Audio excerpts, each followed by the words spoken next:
ನಮಸ್ತೆ ವಿದ್ಯಾರ್ಥಿಗಳೇ, ಇವತ್ತು ನಾವು ಮಾಡ್ತಾ ಇರುವಂತ ಎಕ್ಸ್ಪೆರಿಮೆಂಟ್ ಯಾವುದು ಅಂತ ಹೇಳಿದ್ರೆ make your own battery. Make your own battery ಅಂತ ಹೇಳಿದ್ರೆ ಯಾವುದೇ ಒಂದು ವಿದ್ಯುತ್ ಕೋಶ ಇಲ್ಲದೆ LED ಬಲ್ಬ್ ಅನ್ನ ಗ್ಲೋ ಮಾಡುವಂತದ್ದು. ಇವತ್ತಿನ ಈ ಎಕ್ಸ್ಪೆರಿಮೆಂಟ್ಗೆ ನಮಗೆ ಬೇಕಾಗಿರುವಂತಹ ಉಪಕರಣಗಳು ಯಾವುದು ಅಂತ ಹೇಳಿದ್ರೆ ನೋಡಿ, ಮೊದಲನೇದಾಗಿ ಒಂದು LED ಬಲ್ಬ್ ಬೇಕಾಗುತ್ತೆ ನಮಗೆ.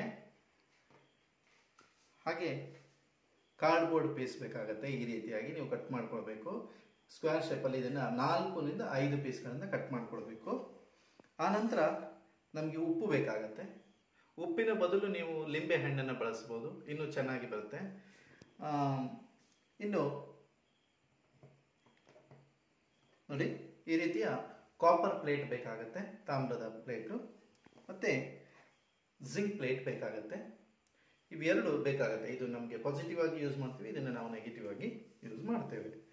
ನೋಡಿ, ನಮಗೆ ಬೇಕಾಗಿರುವಂಥ ಉಪಕರಣ ಮತ್ತು ಸ್ವಲ್ಪ ನೀರು, ಒಂದು ಕಾಲು ಭಾಗದಷ್ಟು, ಒಂದು ಲೋಟದಲ್ಲಿ ಕಾಲು ಭಾಗದಷ್ಟು ನೀರನ್ನು ತಗೊಳ್ಬೇಕು. ಮೊದಲನೇದಾಗಿ ನೀವು ಏನು ಮಾಡಬೇಕು ಅಂತ ಹೇಳಿದರೆ,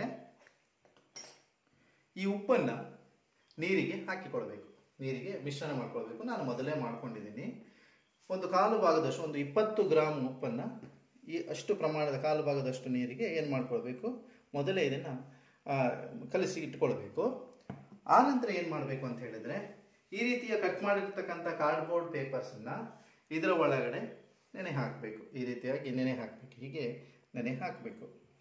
ಸ್ವಲ್ಪ ಹೊತ್ತಿನ ನಂತರ ಈ ಕಾರ್ಡ್ಬೋರ್ಡ್ ಪೀಸನ್ನು ನಾನು ಹೇಗೆ ತೋರಿಸ್ತೀನಿ ನೋಡಿ, ಈ ಥರ ಇದನ್ನು ಜಾಯಿಂಟ್ ಮಾಡಬೇಕು. ನೋಡಿ ನೋಡಿ, ಇದೊಂದು ಕಾರ್ಡ್ಬೋರ್ಡ್ ಶೀಟ್ ಅಂತ ಹೇಳಿದ್ರೆ ಈ ಪ್ಲೇಟನ್ನು, ಕಾಪರ್ ಪ್ಲೇಟನ್ನು ಹೀಗೆ ಇದಕ್ಕೆ ಜಾಯಿಂಟ್ ಮಾಡಬೇಕು ಮೇಲ್ಗಡೆ. ಇದರ ಅಡಿಗೆ ಜಿಂಕ್ ಪ್ಲೇಟನ್ನು ಈ ರೀತಿಯಾಗಿ ಜೋಡಿಸಬೇಕು. ನೋಡಿ, ಈ ರೀತಿಯಾಗಿ ಜೋಡಿಸಬೇಕು. ಈ ರೀತಿಯಾಗಿ ಮೇಲ್ಗಡೆ ಕಾಪರ್ ಪ್ಲೇಟು, ಇದರ ಕೆಳಗಡೆ ಜಿಂಕ್ ಪ್ಲೇಟನ್ನು ಜೋಡಿಸಬೇಕು. ಈ ರೀತಿಯಾಗಿ ಒಟ್ಟು 4 ಸೆಟ್ಟನ್ನು ಮಾಡ್ಕೊಳ್ಬೇಕು. 4 ರಿಂದ 5 ಜೋಡಿಯನ್ನು ಮಾಡ್ಕೊಳ್ಬೇಕು. ನೋಡಿ, ನಾನೀಗ ಆಲ್ರೆಡಿ ಮಾಡಿಟ್ಟಿದ್ದೀನಿ, ಇದನ್ನು 5 ಜೋಡಿಯನ್ನು ಮಾಡಿಟ್ಟಿದ್ದೀನಿ. ಈ ರೀತಿಯಾಗಿ 4 ರಿಂದ 5 ಸೆಟ್ಟನ್ನು ಮಾಡ್ಕೊಳ್ಬೇಕು. ಮಾಡಿಕೊಂಡ ನಂತರ ಏನು ಮಾಡಬೇಕು ಅಂತ ಹೇಳಿದ್ರೆ, ಒಂದಕ್ಕೊಂದು ಹೀಗೆ ಜೋಡಿಸಬೇಕು. ನೋಡಿ, ಹೀಗೆ ಜೋಡಿಸಬೇಕು. ನೋಡಿ, ಹೀಗೆ ಜೋಡಿಸಬೇಕು ಒಂದಕ್ಕೊಂದು.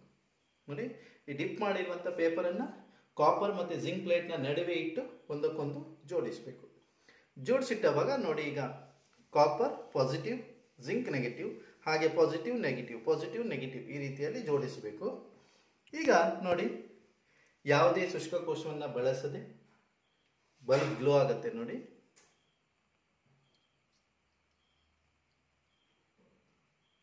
ನೋಡಿ ನೋಡಿ ಬಲ್ಬು ಗ್ಲೋ ಆಯ್ತು ಈಗ ಅಲ್ವಾ? ಇದರಿಂದ ನೋಡಿ, ಮೇಕ್ ಯುವರ್ ಓನ್ ಬ್ಯಾಟ್ರಿ ಅಂದರೆ ಜಿಂಕ್ ಮತ್ತು ತಾಮ್ರದ ಪಟ್ಟಿಯನ್ನು ಬಳಸಿ ನಮ್ಮದೇ ಆದಂಥ ಬ್ಯಾಟ್ರಿಯನ್ನು ಮಾಡೋದು. ನೋಡಿ, ನಾನು ಇನ್ನೊಂದು ಬಲ್ಬನ್ನು ತೋರಿಸ್ತೀನಿ. ಇದು ಒಂದು ಪಾಸಿಟಿವ್ ಕಾಪರ್ ಆಗುತ್ತೆ, ನೆಗೆಟಿವ್ ಜಿಂಕ್ ಆಗುತ್ತೆ. ನೋಡಿ, ಈ ರೀತಿಯಾಗಿ ಬಲ್ಬನ್ನು ಗ್ಲೋ ಮಾಡ್ಬೋದು.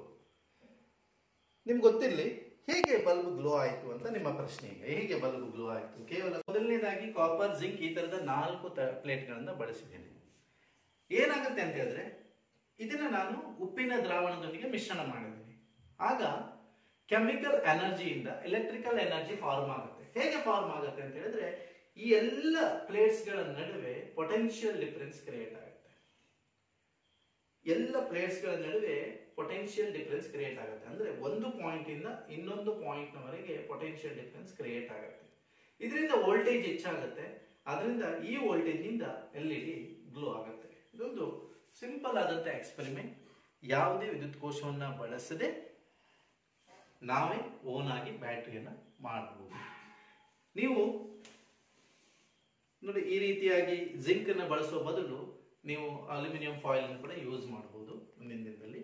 ಇದೊಂದು ಉತ್ತಮವಾದಂತಹ TLM ಕೂಡ ಹೌದು ಮಕ್ಕಳಿಗೆ. ನಾವೇ ಯಾವ ರೀತಿಯಲ್ಲಿ ಓನ್ ಬ್ಯಾಟರಿಯನ್ನು ಕ್ರಿಯೇಟ್ ಮಾಡಬಹುದು, ಪೊಟೆನ್ಷಿಯಲ್ ಡಿಫರೆನ್ಸ್ ಅನ್ನು ಎಕ್ಸ್ಪ್ಲೇನ್ ಮಾಡುವಾಗ ಇದೊಂದು ಉತ್ತಮವಾದಂತಹ ಉದಾಹರಣೆ ಅಂತ ಹೇಳ್ಬೋದು. ಪೊಟೆನ್ಷಿಯಲ್ ಡಿಫರೆನ್ಸ್, ವೋಲ್ಟೇಜ್ ಅನ್ನು ಹೇಗೆ ಕ್ರಿಯೇಟ್ ಮಾಡಬಹುದು ಅನ್ನೋದನ್ನ ಈ ರೀತಿಯಾಗಿ ಮಾಡಿ ತೋರಿಸಬಹುದು. Thank you.